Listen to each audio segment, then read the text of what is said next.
Is Toronto real estate starting to heat up already? Find out more in today's market update. We saw a big jump in sales in Toronto's core from December to January. We went up from 643 to 747 sales. That's an increase of 16%. Maybe that doesn't sound huge, but going back 6 years, the previous largest increase was 9.8%. And there was actually a decrease in sales from December to January 2 of those previous 6 years. And check this out, compared to January of 2023, sales were up last month by 30%. The last time we had a big jump in year-over-year sales was from 2020 to 2021. And you may recall that 2021 was a record year for sales in Toronto. Bear in mind that while sales were up a lot compared to last year, they're still fairly in line with what we would normally see in a typical January. Sales in January 2021 were 1,357 compared to the 747 we saw last month, nearly double. If big jump is the way to describe the increase in sales, then rocket ship is the word to use the increase in new listings, up 122% from December, more than double. But it's not out of the ordinary for new listings to really shoot up from December, a month where people don't really list properties for sale. And January is a time where canceled listings from December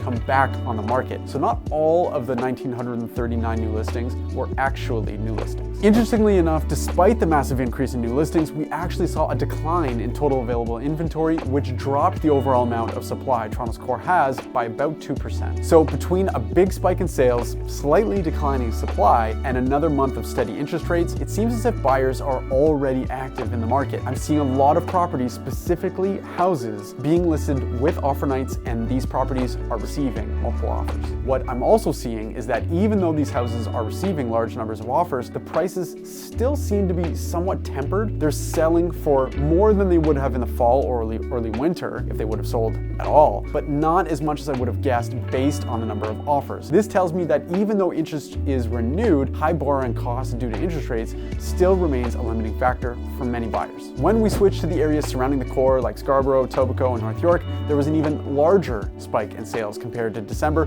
They were up 30% in January and up 33% from January of 2023.